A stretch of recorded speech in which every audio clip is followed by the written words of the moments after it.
السلام علیکم. آج ایک ضروری کام ہو رہا تھا، اس لیے ذرا دیر لیٹ ہو گیا ہوں میں 5-10 منٹ. اعوذ باللہ من الشیطان الرجیم. بسم اللہ الرحمن الرحیم.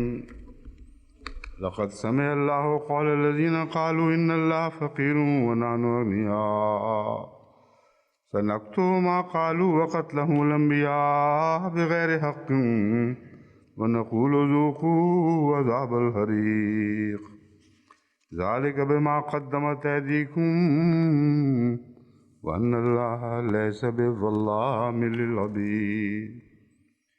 الذين قالوا ان اللہ عهد الینا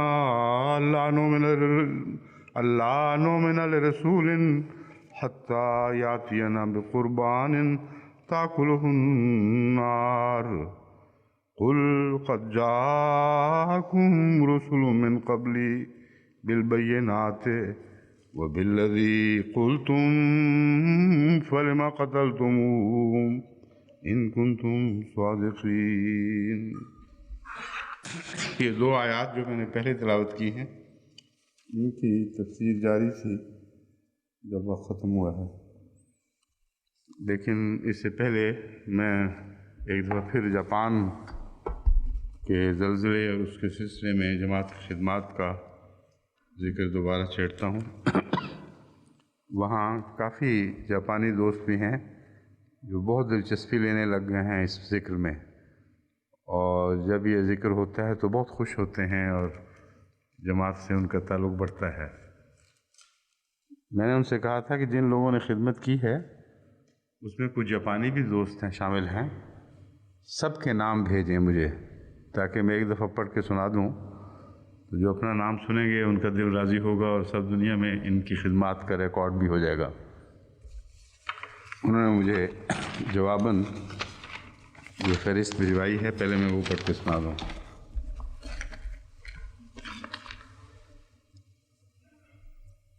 ناموں کی ترتیب جنہوں نے خدمت کی ہے اور مسلسل یہ خدمت جاری ہے، ان میں اطہر محمود، محمد یونس اور عقیلہ منیب، یہ ہمارے امام صاحب کی جو وہاں امیر ہیں ان کی بیگم ہے، بیٹی منصورہ منیب، پھر حافظ محمد امجد عارف، مقبول احمد شاد، سید مشہود احمد، منصور احمد قادیانی، کاتو تاکا ہیرو. جی امام صاحب ٹھیک ہے، تاکا ہیرو، ہاں، تنویر احمد، سید طاہر جنود، ناصر ندیم بٹ، چودھری محمد اسلم، آصف بیگ، عابد بیگ، مظفر احمد قادیانی، لقمان احمد، نصیر احمد ناصر قیصر، نصیر مصطفیٰ، ظفر مصطفیٰ، ملک صباح الدین، شیما ہارا اڈاچی.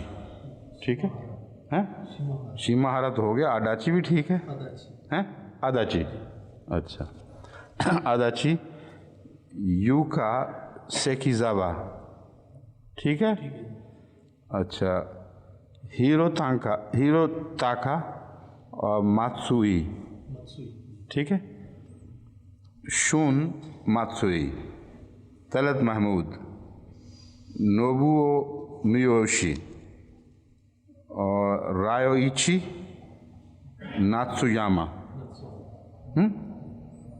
انور احمد، احسان اللہ اور ناصر بھٹی، مرزا نصیر احمد، احمد الودود، فرحت رفیق، سید رفیق شاہ، مقصود احمد انجم، اور پھر مشکل نام شروع، ماسا ہیتو اور تناکا. ماسا ہیتو تناکا، یہ تناکا تو ایک ہمارے پولیس افسر تھے بہت مخلص، یاد ہے آپ کو، جو ہمارے سفر میں بھی ساتھ ساتھ رہے، تناکا صاحب. پھر ان کا ذکر نہیں سنا، ممکن ہے انہیں میں سے کوئی ہو. یہ زیادہ عام نام ہے تناکا، بہت عام ہے. اچھا. اور میسوزو تناکا اور یوشی آکی ایسوکا موتو. ایسوکا موتو ٹھیک ہے، ہیں ایسوکا لکھا ہوا ہے، ایسوکا موتو. ماسا جاکا اور ایسوکا موتو، یہ دو اسی خاندان کے ہوں گے. رومیکو تناکا، عائشہ چے بٹ، منصور رفیق، طاہر بھٹی، عبدالقیوم، نعیم احمد، محمد نعیم، یہ غیر جماعت دوست بھی ہیں جو خدا کے فضل سے خدمت میں شامل ہیں۔ اللہ انہیں زیادہ غیر جماعت نہ رکھے۔ 4 ہیں، سید مہدی صاحب ہیں، محمد نعیم صاحب ہیں، منٹو بنگالی دوست ہیں، منیر الرحمان بنگالی دوست ہیں۔ یہ چاروں غیر جماعت ہیں لیکن بہت اخلاص سے خدمت میں شامل ہیں۔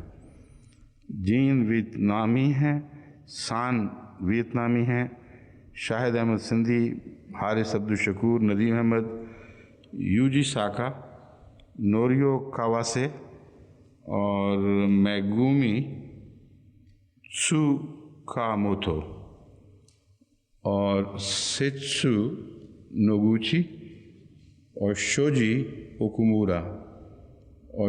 اوکومورا اور تاتیشی تاورا، ہیروکو تسودا، نایویا تسودا، ایشی زاکی۔ عام طور پر مسٹر نہیں لکھا ہوا لیکن ان کے ساتھ مسٹر لکھا ہوا شاید اس لیے کہ ان کی مسز بھی شامل ہیں ساتھ، مسٹر ایشیزاکی اور مسز ایشیزاکی اور یایو کی ایشیزاکی، مسعود مبشر، تیتسویا اکومو اور کازوتو ناگاشیما۔ یہ 71 مخلصین ہیں جو کیمپ چلا رہے ہیں اللہ کے فضل سے اور دن رات محنت کر رہے ہیں۔ ان میں جو سب سے نمایاں کام کرنے والے، بہت شروع ہی سے مسلسل محنت کرنے والے ہیں، ان کے نام انہوں نے دعا کے لیے خاص طور پر ہائی لائٹ کیے ہیں۔ ایک اطہر محمود ہیں، ایک مقبول احمد شاد، تنویر احمد، ناصر ندیم بٹ، عابد بیگ اور بس یہی ہیں، ہاں ناصر احمد بھٹی۔ باقی لکھتے ہیں کہ سب بہت اخلاص سے کام کر رہے ہیں لیکن ان میں بھی جو نمایاں ابھرے ہیں وہ یہ لوگ ہیں۔ اس ضمن میں یاد دہانی کرا دوں ان کے لیے بھی دعا کے لیے جو بوسنینز کی مسلسل خدمت کر رہے ہیں۔ یہاں سے UK کی جماعت کو توفیق ملی ہے، خدام اور جماعت مل کر جو کام کرتے ہیں، اس میں 7واں کانوائے اب انہوں نے بھیجا ہے اور ہر کانوائے میں بہت قیمتی سامان، بعض دفعہ بہت بڑی بڑی قیمت کے سامان جاتے ہیں جو 1 لاکھ $1.5 لاکھ تک بھی قیمت پہنچ جاتی ہے۔ اور اس کے علاوہ جرمنی مسلسل کانوائے بھیج رہا ہے، ناروے کو بھی خدا کے فضل سے توفیق ملی ہے اس میں شامل ہونے کی، اور بھی ممالک مل کر پھر اکٹھا بن کر کے وہ خدمت کر رہے ہیں۔ تو ان لوگوں کو بھی دعا میں یاد رکھیں اور رمضان کے دنوں میں بھی ان کی خدمت جاری ہے اسی طرح، اور اپنے بوسنین مظلوم بھائیوں کو بھی خاص طور پر دعا میں یاد رکھیں۔ اس ضمن میں ان کو کہتا ہوں امیر صاحب سیرا لیون کو، جو اللہ کے فضل سے وہاں مصیبت زدگان کی بہت محنت سے، توجہ سے مدد کر رہے ہیں۔ ایک باقاعدہ ٹیم بنی ہوئی ہے ان کے سپرد، وہ باغیوں کے علاقے سے بھاگے ہوئے مظلوموں کی مدد کرنا ہے، اور یہ پہلو بھی قابل ذکر ہے۔ اللہ تعالیٰ ان کو سب کو جزائے خیر دے۔ سیرا لیون کو دعا میں یاد رکھیں، بہت بڑی تباہی وہاں پھیلی ہوئی ہے بعض باغیوں کے نام پر ہونے والی کارروائیوں سے۔ باغیوں کا نام ہے مگر اصل میں حقیقت میں وہ جو آئیوری کوسٹ کا باغی تھا ٹیلر، وہ لوٹ مار کے حملے تیار کرتا ہے اور کئی بیرونی طاقتوں کو اس کی سرپرستی اس کو حاصل ہے، اور اس نے وہ امریکہ کی قید میں بھی رہا ہے اور وہاں CIA میں اس نے کہ قید میں رہ کر جب وہ باہر نکلا ہے تو پھر واپس آیا ہے اور اس کے بعد ساری کارروائیاں اس نے آرگنائز کی ہیں۔ تو لوگ تو کئی قسم کی شک کی باتیں کرتے ہیں مگر اللہ بہتر جانتا ہے حقیقت حال کیا ہے۔ وہی ہے جو سب سے زیادہ خباثت کی جڑ اور سب سے زیادہ ظالمانہ کارروائیاں کرنے والا، اور یہاں ایک فرضی نام کا آدمی کھڑا، فرضی نام تو نہیں ہے مگر معمولی سا ایک آدمی ہے جس کو کھڑا کر دیا ہے بغاوت کے نام پر، اور بیان یہ کیا جاتا ہے مغربی قوموں کے سامنے کہ شمالی جو لوگ ہیں وہ جنوبی لوگ ان کے خلاف وہ بغاوت کر رہے ہیں، حالانکہ بغاوت میں کوئی اس طرح قبائلی تقسیم نہیں ہے، اور باغی جس علاقے پہ قبضہ کرتے ہیں لوٹ مار کر کے آگ جلا کر واپس چلے جاتے ہیں۔ کوئی حکومت کے خلاف ایسی بغاوت نہیں ہے کہ جن کو ڈیتھرون کر کے ان کو حکومت سے اتار کے نئی حکومت لانی ہو، بلکہ صرف لوٹتے ہیں، ہر ایک کو لوٹتے ہیں، مذہبی اداروں کو بھی لوٹتے ہیں اور چرچز کو، مسجدوں کو ویران کرتے ہیں۔ اس لیے صرف ایک ظالمانہ خبیثانہ لوٹ مار کی کارروائی ہے، لٹیرے ہیں لیکن باہر سے طاقت پا رہے ہیں، اور اڈے ان کے اس کے باہر ہیں سیرا لیون کے، وہاں نکل جاتے ہیں، وہاں سے ٹریننگ حاصل کرتے ہیں، پھر واپس آتے ہیں۔ تو زیادہ تر انہوں نے امیر علاقے جو تھے نسبتاً ان کے ڈائمنڈز، سونا وغیرہ جہاں پایا جاتا تھا، جو ایگریکلچرلی ریچ علاقے ہیں جہاں بہت زیادہ چاول وغیرہ ہوتا تھا، ان علاقوں کو انہوں نے زیادہ اپنا نشانہ بنایا ہوا ہے، اور احمدی بھی بڑی کثرت سے ہیں ان علاقوں میں۔ وہ وقت جب حملے ہوتے ہیں تو جنگلوں میں چلے جاتے ہیں، یا دوسری طرف جہاں سیرا لیون کی فوج کا قبضہ ہے، اور پھر جب امن آتا ہے تو واپس پہنچ جاتے ہیں۔ ان جلی ہوئی جگہوں پہ سارے گھر لوٹے ہوئے ہوتے ہیں۔ تو اتنا بڑا ایک قومی سانحہ ہے یہ، کہ اس میں جماعت احمدیہ کی خدمت کی کوششیں جو مسلسل جاری ہیں کوئی زیادہ نمایاں اثر نہیں ڈال سکتی، کیونکہ یہاں تو کروڑوں کی مدد کی ضرورت ہے۔ اس لیے تمام ملکوں میں اب یہ میں خاص طور پر یہ ضمیر باندھ کر یہ تحریک کرنا چاہتا ہوں کہ عالمی ادارے جو اس قسم کی مدد دیتے ہیں ان سے مختلف ممالک رابطے پیدا کریں۔ میرے نزدیک وہاں سے ملیہ کی طرف سے، سنگاپور وغیرہ سے جو چاولوں کے شپ لوڈز بھجوائے جائیں تو پھر کچھ فرق پتہ لگے گا کہ ہاں کچھ ان کی بھوک کا علاج ہوا ہے۔ اور اسی طرح یورپ سے زائد گھی جو ان کے پاس اکٹھا رہتا ہے، پہاڑ کے پہاڑ جمع ہو جاتے ہیں، یا تیل وغیرہ، یہ تحریک کر کے یہ چلایا جائے۔ اور کینیڈا والے بھی مدد کرنے میں بڑے اچھے ہیں، خدمت و جذبہ رکھتے ہیں۔ تو وہ سارے عالمی ادارے جو خدمت کرتے ہیں ان کو مقامی احمدی اپروچ کریں، حالات بیان کریں اور کہیں کہ ہم مقامی طور پر تقسیم کے لحاظ سے تعاون پیش کرتے ہیں، اور یہ اعتماد خدا کے فضل سے ہر جگہ قائم ہے کہ جماعت احمدیہ پوری دیانتداری سے کام کرے گی، جبکہ NGOs، نان گورنمنٹل آرگنائزیشنز بہت سا روپیہ کھا جاتی ہیں۔ اور اسی وجہ سے ایک بدنصیبی ہے افریقہ کی کہ وہ یورپین ممالک مثلا ہالینڈ اس میں بہت پیش تھا کہ NGOs کے ذریعے ان کی مدد کرنا چاہتے تھے۔ انہوں نے تجربے میں دیکھا کہ وہ روپیہ زیادہ تر آرگنائزیشن ہی کھا جاتی تھی، اور جہاں فائدہ پہنچانا مقصود تھا وہاں خبر بھی نہیں ہوتی تھی۔ تو اس طرح رفتہ رفتہ انہوں نے اپنی مدد کے ہاتھ کھینچ لیے۔ لیکن بعض حکومتوں نے رابطے میں ہم سے خود کہا ہے، بعض اہم ذمہ دار افسروں نے، کہ ہم سمجھتے ہیں کہ آپ کی جماعت ہے جو یہ کام سر انجام دے سکتی ہے، اس لیے آپ ہم سے مسلسل باقاعدہ رابطہ کریں اور طریقہ کار طے کیا جائے۔ یہ چونکہ جماعت احمدیہ کی مدد نہیں ہے بلکہ انسانیت کی، دکھتی ہوئی غریب انسانیت کی مدد ہے، اس لیے اس قسم کی مدد میں ہر مدد کو ہم قبول کرنے کے لیے تیار ہیں، لیکن خرچ وہیں ہوگی جہاں وہ خرچ کروانا چاہتے ہیں۔ اس لیے یہ عام تحریک میں کر رہا ہوں۔ امیر صاحب UK بیٹھے سن رہے ہیں، یہ پہلے بھی انہوں نے مجھے بتایا تھا کہ ایک جگہ رابطہ ہوا ہے، وہ کہتے ہیں کہ آپ آگے آئیں اور ہمارا کام آسان کریں۔ جاپان سے بھی پتہ چلا ہے کہ مزید وہاں کے ادارے مدد دینے والے اپنا بوجھ جماعت کی طرف منتقل کر رہے ہیں۔ کہتے ہیں ہمارے پاس کوئی آرگنائزیشن نہیں ہے جو اس طرح دیانتداری اور ہمدردی سے کام کر سکتی ہو، تو آپ اس بات کو سنبھالیں۔ تو یہ ہے مختصر رپورٹ خدمت خلق کی کارروائیوں کی، بوسنیا بھی شامل ہے، وہ جاری رہے گی انشاءاللہ، اور دوسرے ایسے علاقے جہاں خصوصی خدمت کے کام ہونے چاہیے وہاں کی جماعتیں بھی اسی طریق پر باقاعدہ ایک الگ شعبے قائم کریں جو عوامی خدمت کے شعبے ہوں، اور ان میں جہاں تک ممکن ہے ان کی مدد کی جائے۔ پاکستان میں ہو رہا ہے، ہندوستان میں بعض علاقوں میں ہو رہا ہے خدا کے فضل سے کام، لیکن تعصبات حائل ہو جاتے ہیں۔ مشکل یہ ہے جہاں مذہبی تعصبات حائل نہیں وہاں جماعت خدا کے فضل سے بہت وسیع پیمانے پر بنی نوع انسان کی خدمت کرتی ہے۔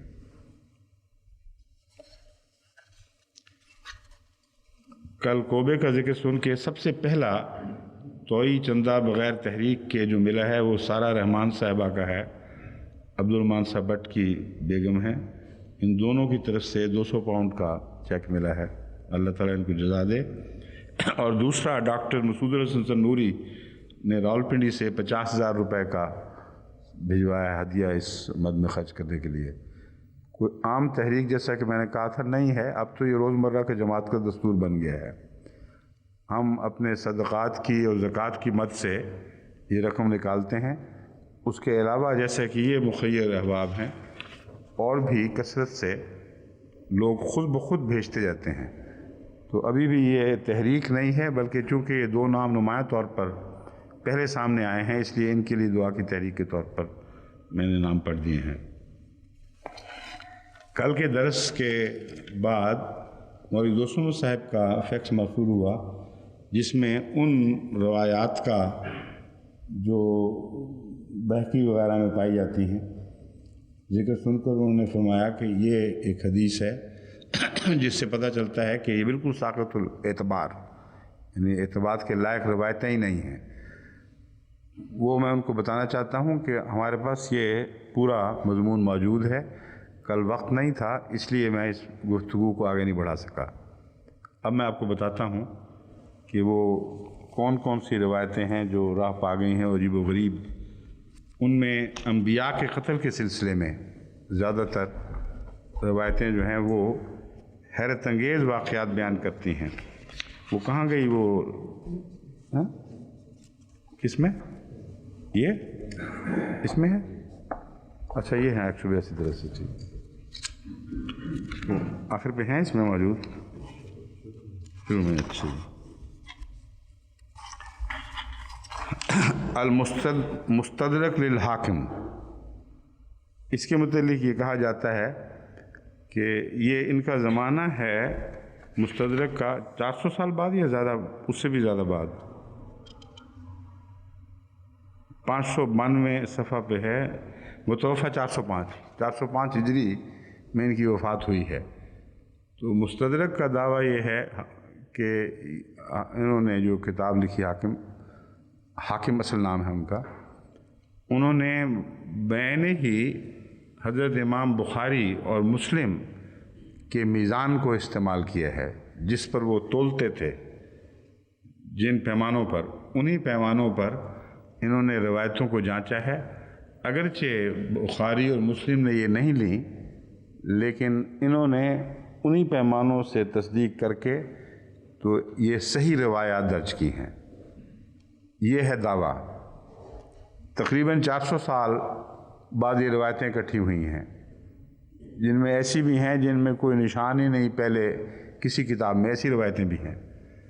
اب یہ ایسا ہی دعویٰ ہے جیسے آج سے 300 سال بعد کوئی عالم اٹھے احمدیوں میں، عالم کہلائے، اور یہ دعویٰ کرے کہ یہ جو میں روایتیں بیان کر رہا ہوں حضرت مسیح علیہ السلام کے زمانے کی، یہ اگرچہ مولوی دوست محمد صاحب نے اپنی تاریخ میں تو درج نہیں کی، مگر جس پیمانے سے مولوی دوست محمد صاحب مورخ احمدیت روایتوں کو جانچا کرتے تھے وہی پیمانہ میں نے بھی استعمال کیا ہے، اور اس کے مطابق یہ روایتیں درست قرار پاتی ہیں۔ تو کون ہے جو ان کو مانے گا؟ کوئی تک نہیں ایسے دعووں کی، جبکہ وہ روایتیں اپنی ذات میں، اپنے مزاج میں حضرت امام بخاری کی اکثر بیشتر روایات سے اتنی مختلف ہیں کہ کوئی معمولی عقل کا انسان بلکہ معمولی علم کا انسان بھی انہیں کسی قیمت پہ قبول نہیں کرے گا۔ تو پیمانے کا دعویٰ جو مرضی کر دے، مضمون خود بتاتا ہے، تاریخ بتاتی ہے کہ بات جھوٹی ہے، اور صاف پتہ چلتا ہے اگر یہ وہی پیمانہ ہے جو کہہ رہے ہیں تو پھر رد کرنے کی وجہ پھر وہ اندرونی شہادت ہوگی۔ حضرت امام بخاری ایسی نامعقول باتیں تھیں جن کو کسی صورت قبول کر ہی نہیں سکتے تھے، کیونکہ ان کا جھوٹ ان کے اندر سے ثابت تھا۔ ایک روایت یہ ہے قتل انبیاء کے سلسلے میں، اور روایت دیکھیں کتنی پکی ہے، حضرت ابن عباس رضی اللہ تعالیٰ عنہ سے مروی ہے، چوٹی کا راوی صحابی جو رسول اللہ صلی اللہ علیہ وسلم سے بات کو ملاتا ہے کہ عیسیٰ اور یحییٰ 12,000 حواریوں میں مبعوث ہوئے، عیسیٰ اور یحییٰ 12,000 حواریوں میں مبعوث ہوئے۔ جہاں تک عیسیٰ کے حواریوں کا ذکر ہے، 12 حواریوں کو تو ملتا ہے، 12,000 کا کوئی ذکر نہیں۔ وہ لوگوں کو تعلیم دیتے تھے، اور جن امور سے وہ لوگوں کو روکتے تھے ان میں سے ایک یہ تھا کہ اپنی بھتیجی سے شادی نہ کرے۔ اب یہ کہاں حضرت عیسیٰ علیہ السلام کی تعلیم میں ذکر ملتا ہے؟ میں واقعہ سناؤں گا، اصل بات کیا ہے۔ بات یہ ہے کہ ہیرڈ کے متعلق یہ روایت آتی ہے کہ اس نے حضرت یحییٰ کو قتل اس وجہ سے کروایا تھا کہ اس کا اپنے بھائی فلپ کی بیوی سے معاشقہ تھا، اور بھائی کی بیٹی کی بحث نہیں ہے، اپنے بھائی فلپ کی بیوی سے معاشقہ تھا، اور حضرت یحییٰ اس کو نصیحت فرمایا کرتے تھے کہ یہ اندھیر ہے، یہ ظلم ہے، اس سے باز آؤ۔ ہیرڈ نے برا نہیں منایا، ہیرڈ نے نصیحت کو قبول کیا یا نہ کیا، مگر برا نہیں منایا۔ لیکن وہ عورت جس کے ساتھ یہ چکر چل رہا تھا وہ بہت مشتعل ہوئی، اور اس نے بار بار ہیرڈ کو حضرت زکریا کے خلاف بھڑکانے کی کوشش کی، حضرت یحییٰ کے خلاف بھڑکانے کی کوشش کی، اور آخر یہ بیان کیا جاتا ہے کہ اس نے اپنی بیٹی کو، یہ جو بھائی کی بیٹی سے شادی نہ کرے کا جو قصہ ہے، یہ اسرائیلیات سنی سنائی کو ان کے مستدرک کے امام صاحب تک پہنچی ہیں، اور وہ بھی کنفیوز ہیں ساری، ان کو یہ بھی نہیں پتہ کہ اصل بات کیا تھی۔ بات یہ تھی کہ اس ماں نے اپنی بیٹی کو اکسایا کہ یہ جو برتھ ڈے ہو رہی ہے ہیرڈ کی، اس پہ ناچ گانے کی ایک پارٹی ہوگی بہت زبردست، اور وہ لڑکی بہت بڑی رقاصہ تھی، فلپ کی بیٹی، تو تم جب رقص کرو گی اور اس وقت خوش ہوں گے بادشاہ تو پھر یہ مطالبہ کرنا۔ بعض روایات میں ہے کہ یہ پہلے نہیں سمجھایا، مگر اس نے ذہنی طور پر اس طرح تیار کر دیا تھا، مقصد یہ تھا کہ بیٹی کو نچاؤں گی اور ہیرڈ خوش ہوگا۔ ہیرڈ نے کہتے ہیں کہ خوش ہو کر یہ کہا کہ اے مانگنے ناچنے والی، تو جو مانگ مجھ سے مانگتی ہے، کہانیاں چلتی ہیں اسی طریقے پہ، اور آدھی سلطنت بھی کہے تو میں دینے پہ تیار ہوں۔ اس پر وہ لڑکی دوڑی دوڑی ماں کے پاس گئی اور اس نے کہا یہ مجھ سے خوش ہو کر ہیرڈ نے کہا ہے، بتا میں کیا مانگوں؟ تو اس نے کہا کہ تو زکریا یحییٰ کا سر مانگ، اور کہہ کہ ابھی یہیں اسی مجلس میں وہ تشتری پہ سجا کے مجھے پیش کیا جائے۔ ہیرڈ نے بہت کوشش کی کہ اس کی توجہ دوسری نعمتوں کی طرف پھیرے کہ اس کی بجائے کچھ اور مانگ لو، یہ کر لو، مگر وہ نہیں مانی، کیونکہ ماں کا حکم تھا سختی سے۔ تو آخر ہیرڈ نے کہا اس کو پکڑ کے لے آؤ، اور اپنے سامنے خود اس نے وہاں ذبح کیا۔ یہ روایت جو ہے یہ پرانی روایت نہیں، اب میں اس روایت پر واپس آ چکا ہوں، میں وہ بعد میں بتاؤں گا، اب میں معاف کرنا غلط ملت ہو گیا۔ یہ جو مستدرک کی روایت ہے وہ یہ ہے، یعنی اصل منظر وہ پس منظر یہ ہے کہ وہ لڑکی تھی۔ یہاں تک تو وہ روایات جو بائبل میں ملتی ہیں، میتھیو میں وغیرہ وغیرہ میں، یہ دوسری روایت وہ ہم نے پڑھ کے مطالعہ کر کے اس کا خلاصہ بیان کیا ہے۔ یہ ہے مستدرک کی روایت، یہ کہتی ہے کہ اس لڑکی نے یہ مطالبہ کیا کہ جو اس کے بھائی کی بیٹی تھی وہی اس کی محبوبہ بھی تھی، وہ ہے کہ ابھی اس کا سر کاٹو چنانچہ حضرت یحییٰ کو جہاں وہ قید تھے وہاں سے بلوایا گیا اور اس نے اپنے ہاتھ سے اس کا سر کاٹا اور تشت پہ سجا کر اس لڑکی کو پیش کیا اور اس طرح اس کی رضا جیت لی، اور یہ تاکید تھی کہ یہ خون گرے نہ کہیں، زمین کو نہ چھو جائے، کیونکہ خطرہ تھا کہ اس کے نتیجے میں پھر وہ وبال نہ آئے۔ لیکن ایک قطرہ خون پوری احتیاطوں کے باوجود زمین پہ گر گیا اور پھر اس نے ابلنا شروع کیا اور مسلسل ابلتا رہا، کوئی کوشش اس کو بجھانے میں کامیاب نہ ہو سکی۔ اس بات کا ذکر اب یہ روایت میں پڑھ کے سنانے لگوں گا باقی باتیں۔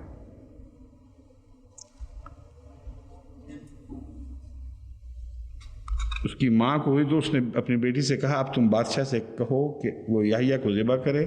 اس نے بادشاہ سے یہ مطالبہ کیا، بادشاہ نے اسے کہا کوئی اور بات مانگو، یہ نہ مانگو، مگر اس نے اصرار کیا۔ اس پر بادشاہ نے یحییٰ علیہ السلام کو بلایا اور ایک تشت دی، پھر آپ کو ذبح کیا، مگر آپ کے خون کا ایک قطرہ زمین پر گر گیا، یہاں تک کہ اللہ تعالیٰ نے بخت نصر کو ان پر مسلط کیا۔ تو ایک عورت نے بخت نصر کو آ کر اس ابلتے ہوئے خون کی جگہ بتائی اور کہا کہ یہ خون تو اسی طرح ابل۔ اس پر اللہ نے بخت نصر کے دل میں ڈالا کہ وہ بنو اسرائیل کے اس خون پر قتل کرے یہاں تک کہ وہ ساکن ہو جائے، یعنی ابلنا چھوڑ دے۔ وہ ابلنا چھوڑ ہی نہیں رہا تھا۔ اس پر بخت نصر نے بنی اسرائیل میں سے ایک ہی عمر کے 70,000 لوگ قتل کیے۔ پھر کہیں جا کر وہ خون ٹھنڈا پڑا، وہ قطرہ جو ابلنے سے باز نہیں آ رہا تھا وہ ٹھنڈا پڑ گیا۔ اور یہ معجزہ بہت زبردست ہے، آپ تصور بھی نہیں کر سکتے کہ کتنا بڑا معجزہ ہے، کیونکہ بخت نصر حضرت مسیح سے 586 سال پہلے یہاں حملہ آور ہوا تھا۔ حضرت یحییٰ سے 586 سال پہلے وہ حملہ آور ہوا تھا اور یہ برباد کر گیا تھا سب کچھ، اور پھر واپس جا کر اپنی طبی موت مر چکا تھا۔ تو یہ معجزہ بڑا گہرا اور دوہرا تہرا معجزہ ہے۔ بخت نصر کو پھر خدا نے گویا زندہ کیا اور اس نے پھر حملہ کیا ہے، پھر تخت و تاراج کیا، جس کا تاریخ میں کہیں ذکر نہیں ملتا، لیکن بہت سے ایسی کہانیاں ہیں جن کا تاریخ میں کوئی ذکر ہی نہیں ملتا۔ تو اس وقت پھر ابلتا ہوا خون کا جو قطرہ تھا وہ ٹھنڈا ہوا۔ یہ ہے المستدرک للحاکم، اور یہ ہے ان کا معیار حضرت امام بخاری کے برابر، انا للہ و انا الیہ راجعون۔ اگر واقعی وہ معیار تھا تو حضرت امام بخاری کی فراست کو داد دینی پڑتی ہے، مگر واقعی داد دینی پڑی ہے تو روایت تو ایسی جو کوئی بھی قبول نہیں کرے گا۔ معمولی سند رکھنے والا بھی ایسی روایت کو قبول نہیں کر سکتا، اور ایسی بے شمار روایات ان لوگوں نے اکٹھی کر دی ہیں، اور سارا آئندہ فقہا کا مزاج بگاڑ دیا ہے، کیونکہ فقہا نے ان دعووں کو سچا سمجھ کر ان روایات پر بہت بنا ڈالی ہے اپنے فتووں کی، اور تمام نظام جو ہے وہ درم برم ہو گیا فتاویٰ کا۔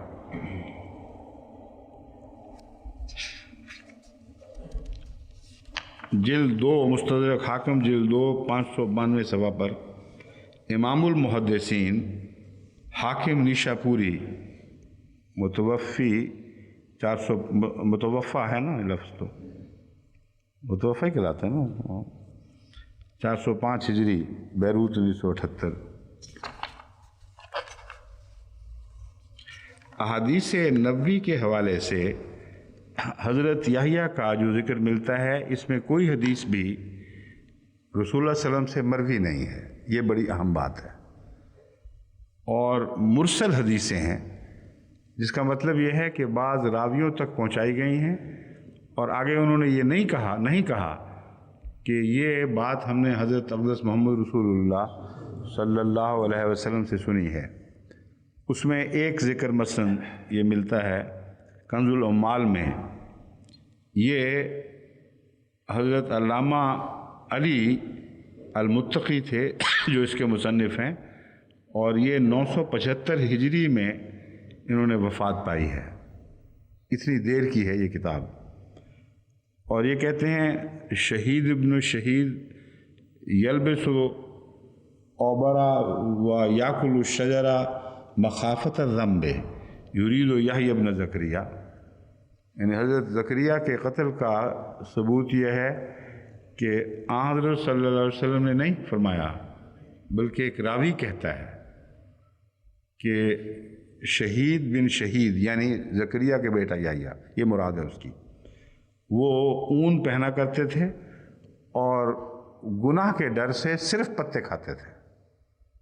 اب حضرت یحییٰ کے متعلق یہ روایت کہتے ہیں اس سے ثابت ہو گیا کہ نعوذ باللہ رسول اللہ صلی اللہ علیہ وسلم نے فرمایا کہ وہ قتل ہو گئے۔ ابھی تک میرے علم میں اور بھی اسی قسم کی روایت میں دیکھیں کوئی ایسی روایت نہیں ملی جس میں آن حضرت صلی اللہ علیہ وسلم نے قطعاً حضرت یحییٰ کے قتل کا ذکر فرمایا ہو، لیکن استنباط بعض کیے جاتے ہیں۔ لیکن دیکھنے والی بات یہ ہے کہ وہ روایات کیا ہیں، ان کی چھان بین کے بعد ہی ہم یہ فیصلہ کر سکیں گے کہ اس تحقیق کو جاری رکھنا ہے تو کیوں، اس کی کیا استدلال ہے، کیا اس کے حق میں جواز ہے۔ تحقیق کے سلسلے میں بھی میں وضاحت کر دوں کہ یوں ہی کوئی خیالی بات نہیں ہے، بلکہ بہت سے شواہد ایسے ملے ہیں جن سے اس بات کا احتمال یا امکان پیدا ہوا ہے کہ حضرت یحییٰ کو قتل کرنے کی کوشش کی گئی تھی، لیکن اس قتل سے بچا لیا گیا۔ اول تو یہ جو روایت میں نے بیان کی ہے کہ یعنی اس مستدرک کی نہیں بلکہ پہلی روایت کی طرف واپس آتا ہوں، یہ جو پارٹی ہو رہی تھی برتھ ڈے پارٹی، اس میں جن معززین شہر کو بلایا گیا تھا ان کی بڑی تعداد تھی، اور یہ بیت اللحم کے قریب کا واقعہ ہے جو شمال میں ہے، اور یہ قابل قبول ہی نہیں ہے کہ ان سب معززین کو، شہریوں کو اس پارٹی میں اس قلعے میں بلایا گیا تھا جو بحر مردار کے مغرب میں مشرق میں واقع ہے، اور اس سرحد پر ہے جہاں پہلے ہی لڑائیاں وغیرہ جاری تھیں اور وہ خطرناک علاقہ تھا۔ اس کے سرحد کی آخری پوسٹ کہا جاتا ہے اس کو۔ وہاں ان سب کو 70 میل دور وہ کہاں ہیرڈ لے کے گیا تھا وہ پارٹی منانے، یہ تو کسی طرح قابل قبول ہی نہیں ہے۔ بس جو مدعوین کے نام ہمیں ملے ہیں، جن کو ذکر ملا ہے، وہ سارے اس شہر کے ہیں جو اس سے ڈیڈ سی سے تقریباً 70 میل کے فاصلے پر شمال میں واقع ہے، اور اس سے بھی مزید نیچے ڈیڈ سی کے مغرب مشرق کی طرف یعنی جارڈن کی طرف یہ قلعہ بیان کیا جاتا ہے جس میں حضرت یحییٰ قید تھے۔ تو روایت یہ کہتی وہ، اور جو روایت ان کی روایتیں ہیں جو پرانی، وہ یہ نہیں کہتی ہیں کہ حضرت یحییٰ کو بلا کے اس نے خود قتل کیا تھا۔ اس نے کہا، اس نے بھیجا پیغام کہ اچھا پھر قتل کر کے اس کا سر بھجوا دو۔ چنانچہ اس پارٹی کے ختم ہونے سے پہلے پہلے وہ سر وہاں پہنچ گیا۔ اول تو یہ واقعہ مشکوک ہے۔ دوسرے ایک اور عجیب بات ہے کہ ہیرڈ نے جب حضرت عیسیٰ کے متعلق سنا کہ معجزے ہیں تو اس نے کہا اچھا یہ پھر یحییٰ جی اٹھا ہے دوبارہ۔ اس کا ذہن یحییٰ کی طرف گیا اور دوبارہ جی اٹھنے کی طرف گیا، جس سے پتہ چلتا ہے کہ کوئی بات ایسی تھی جس سے یحییٰ کے بھی جی اٹھنے کا کوئی قصہ چلا تھا وہاں۔ اور اس سلسلے میں جو دلچسپ تحقیق آگے بڑھی ہے وہ خلاصہ بیان کرتا ہوں تاکہ علماء یہ نہ سمجھیں کہ بالکل ہی بہکی ہوئی باتیں ہیں۔ واقعہ یہ ہے کہ حضرت یحییٰ بپتسمہ دینے والے ہیں، حضرت یحییٰ جن کا ہم ذکر کر رہے ہیں، اور ایک یحییٰ ہیں ریویلیشن والے یحییٰ، اور ان کا اتنا بلند مقام ہے کہ جتنی وضاحت کے ساتھ انہوں نے حضرت محمد رسول اللہ علیہ وسلم اور اسلام کی پیشگوئیاں کی ہیں، بلکہ حضرت مسیح موعود علیہ السلام کے زمانے تک کی پیشگوئیاں کی ہیں، وہ حیرت انگیز آسمانی شہادت رکھتی ہیں۔ یہاں تک کہ تمام محققین حضرت یحییٰ کو اس لحاظ سے بہت عزت کرتے ہیں کہ کوئی غیر معمولی انسان تھا اور واقعی کلام الہی سے مشرف تھا، لیکن وہ تھا کون اس کا کوئی وجود نہیں ہے۔ یہ ہے جو عجیب مسٹری ہے۔ یحییٰ اتنا بڑا نبی واقعہ پیدا ہوا ہو جو حضرت مسیح کے بعد ہوا ہو اور ایسی عظیم الشان اس نے پیشگوئیاں کی ہوں اور اس کا کوئی وجود نہ ہو. ایک بھی شہادت نہیں ملی کہ فلاں شخص یا فلاں کا بیٹا تھا. ایک مسٹری چیز ہے جو تعجب کی دنیا کی چیز ہے. لیکن آگے دلچسپ بات اس میں یہ ہے کہ اس کا انداز بیان تمام محققین کے نزدیک حضرت یحییٰ بپتسمہ دینے والوں سے اتنا ملتا ہے کہ گویا انہوں نے ڈکٹیٹ کروایا ہو. اور دوسری عجیب بات یہ ہے کہ بعض لوگ کہتے ہیں کہ دراصل حضرت یحییٰ کا شاگرد تھا کوئی، یہ یحییٰ، کیونکہ زبان یحییٰ کی، طرز کلام یحییٰ کا، اور اس یحییٰ کا وجود کوئی نظر نہیں آتا. مگر ضرور پھر یہی ہوا ہوگا، وہ کہتے ہیں کہ ان کا کوئی شاگرد ہے جو غیر معروف ہے، نامعلوم ہے، اور وہ لکھ رہا ہے. اب یہ بات جو ہے یہ بڑی اہم ہے، کیونکہ حضرت یحییٰ کو کیا ضرورت تھی اپنے نام سے پیشگوئیاں شائع کرنے کی بجائے ایک ایسے یحییٰ کے نام سے شائع کریں جو غیر معروف ہے اور گویا ایک الگ وجود ہے.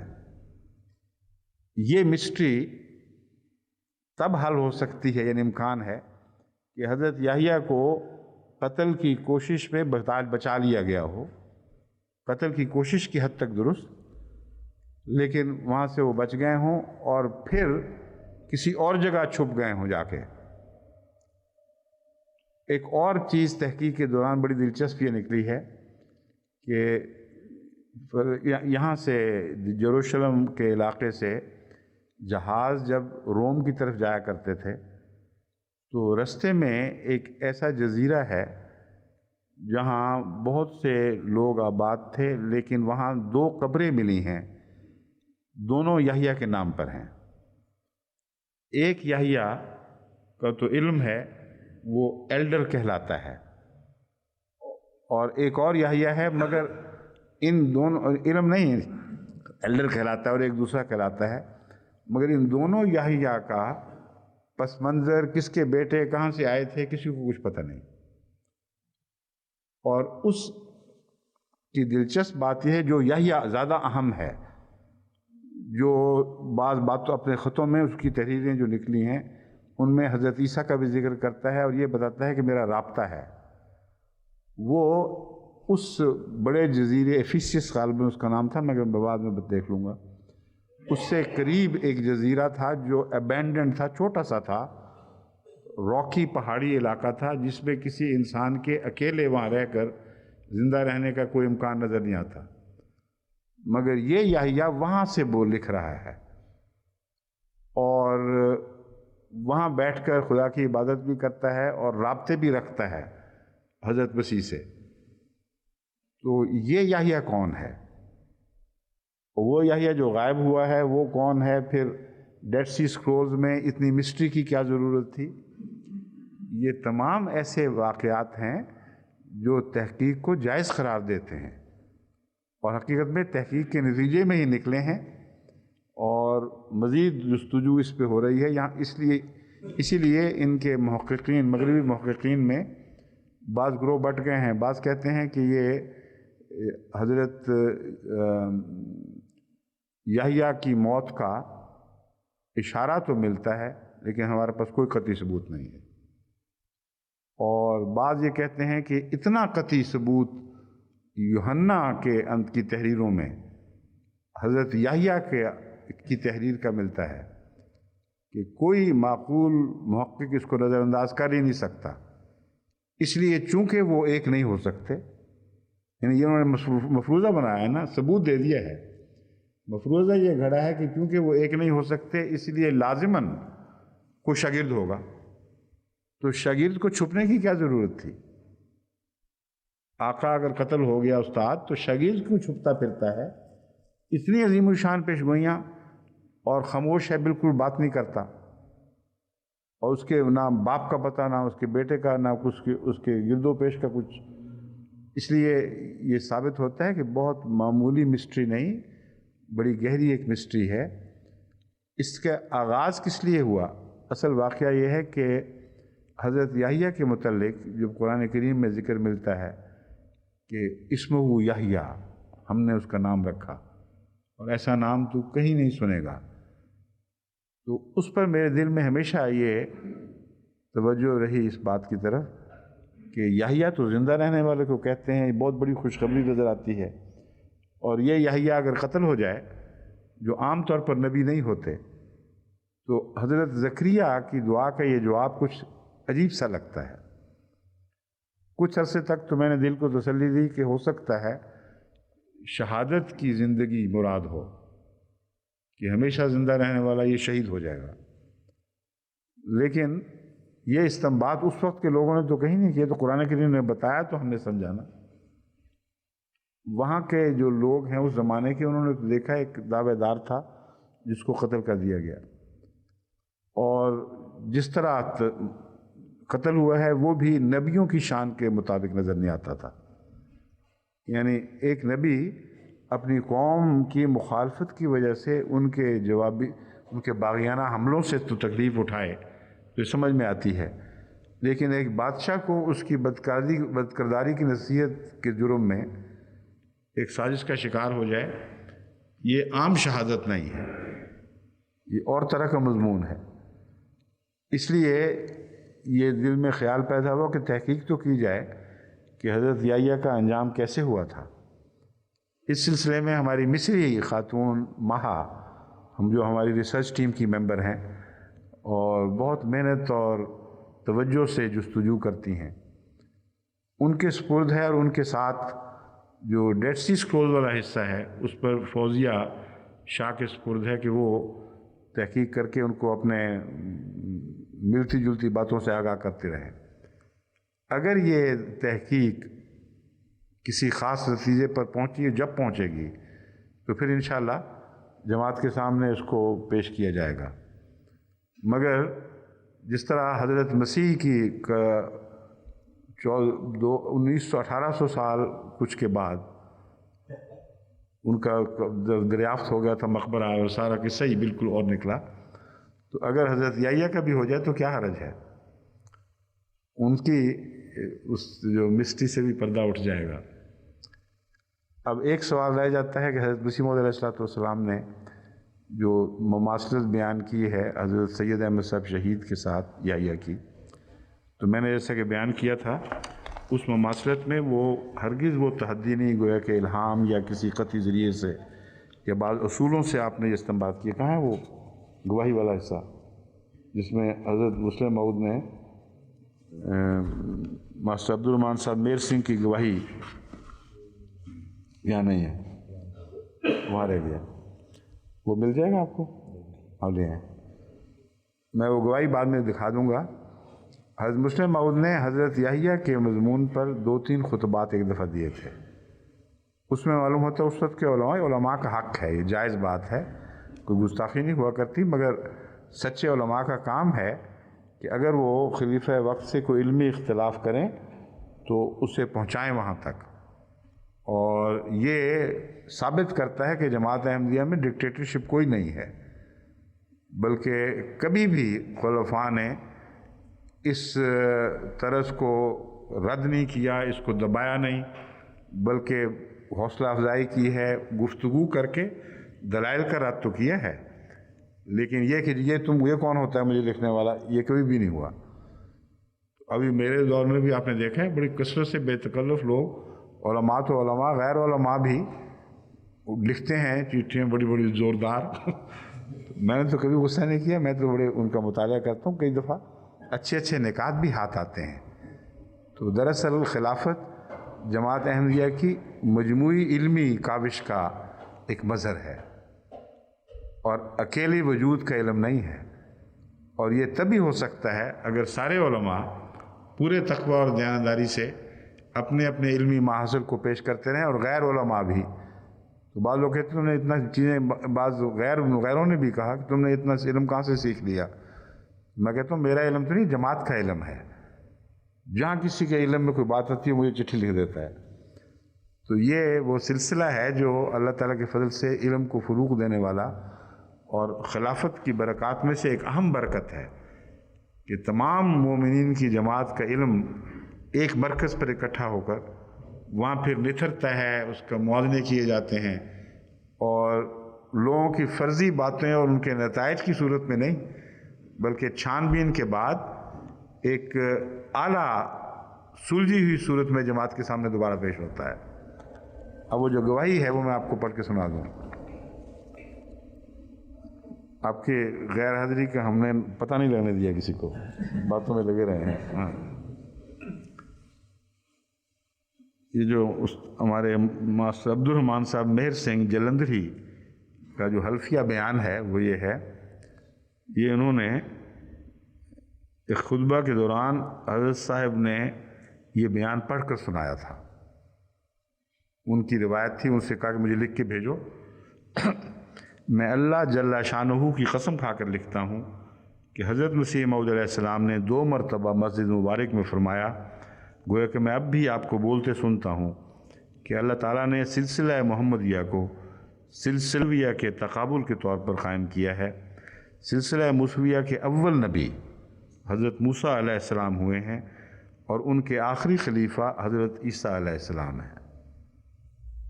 اسی طرح سلسلہ محمدیہ کے بانی حضرت نبی صلی اللہ علیہ وسلم ہیں اور آپ کا آخری خلیفہ مسیح موعود ہے۔ بس ایسے سلسلہ کا اول نبی اور اس کا آخری خلیفہ قتل نہیں ہو سکتا، یہ ہے اصل۔ وہ جو ہارون کا ذکر ہے، وہ یحییٰ کا ذکر ہے، وہ ضمناً آیا ہے، لیکن جو اصل بنا ہے وہ یہ ہے، سلسلے کا اول، بس ایسے سلسلہ کا اول نبی اور اس کا آخری خلیفہ قتل نہیں ہو سکتا، ورنہ حق مشتبہ ہو جائے گا مماثلت کا۔ ہاں، درمیان میں اگر کوئی نبی قتل ہو بھی جائے تو اس سے لو تقولہ کے اثر پر کہ سچا نبی قتل نہیں ہو سکتا زد نہیں پڑتی، وہ اور مضمون ہے۔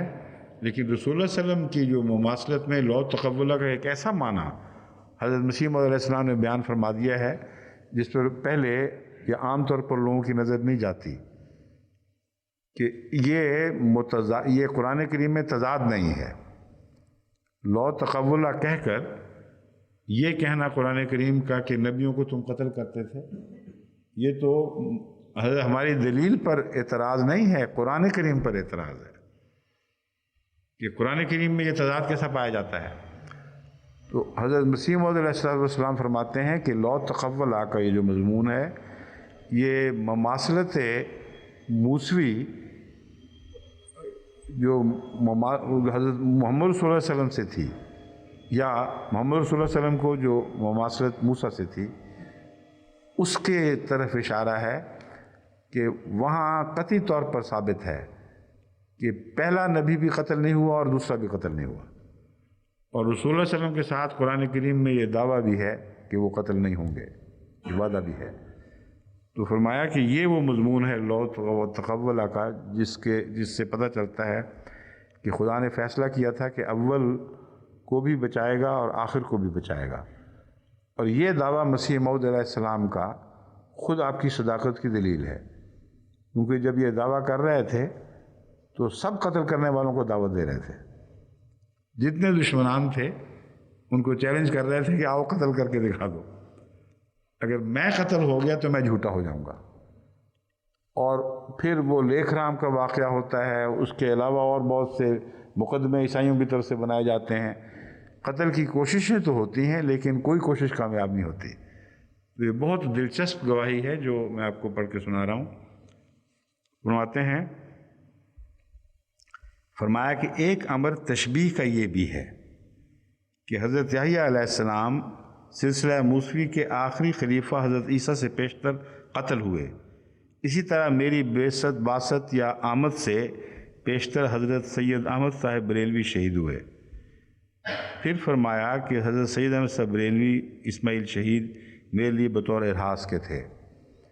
اب ایک اور دلچسپ میں آپ کو بات بتا دوں کہ حضرت سید احمد صاحب شہید کے متعلق بھی کوئی قطعی گواہی نہیں ملتی کہ یہ قتل ہوئے تھے اور یہی وہ ہیں، کیونکہ بیان کیا جاتا ہے کہ ان کو سکھ لے گئے تھے، بلوا لیا تھا اور اس کے بعد غالباً وہ قتل ہوئے ہیں۔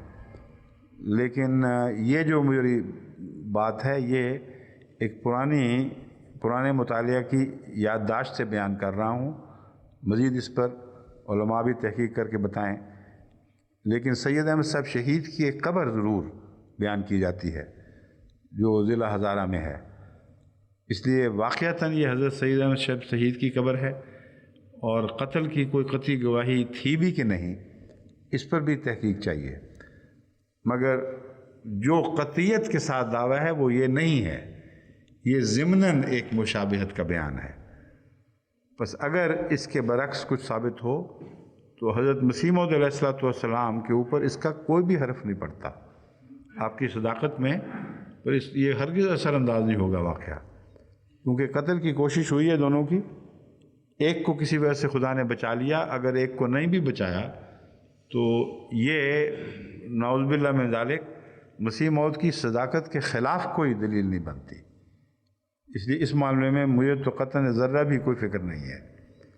بس یہ تحقیق جب ہوگی اللہ تعالیٰ کے فضل کے ساتھ تو پھر آخر پر پھر میں آپ کو اس کی دلچسپ جو انکشافات ہیں ان سے آگاہ کروں گا۔ میں ماں کو ہدایت کی ہے، وہ مجھے جب ہماری کمیٹی بیٹھتی ہے تحقیق کی تو وہ تازہ اپنے مطالعہ کا محاصل پیش کرتی ہیں، پھر اس پر گفتگو ہوتی ہے، مزید تحقیق کے لیے نئے راستے کھلتے ہیں، اور جو کچھ بھی ہے وہ انشاءاللہ شکل میں ایک مقالے کی صورت میں یا ایک چھوٹی کتاب کی صورت میں پیش کریں گے۔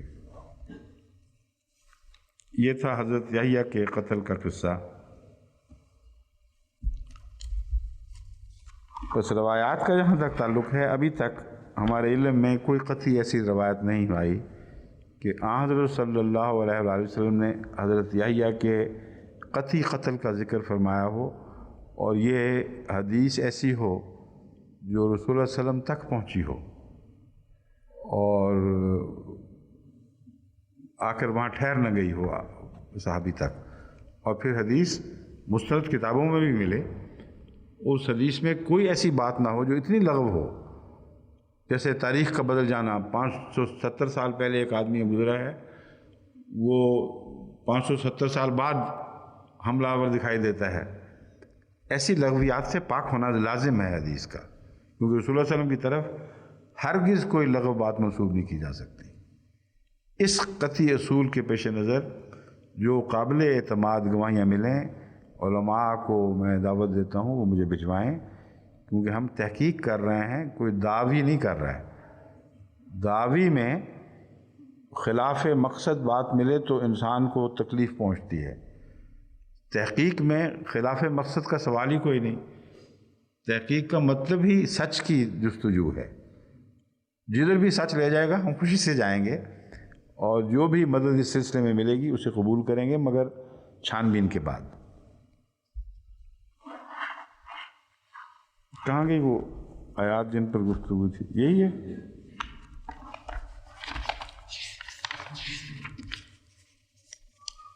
ایک حدیث کے طور پر مجھے یہ بھجوائی گئی، یہ بھی کنز الاموال کی حدیث ہے، اور اس میں بھی رسول اللہ صلی اللہ علیہ وسلم کی طرف تو روایت نہیں ہوئی موجود ہے، نہیں میں حماد فی یا ابن سعید لقیت رسول اللہ صلی اللہ علیہ وسلم ومائی وصیف قال، ہاں یہ حدیث باقاعدہ رسول اللہ صلی اللہ علیہ وسلم کی طرف منسوب ہے۔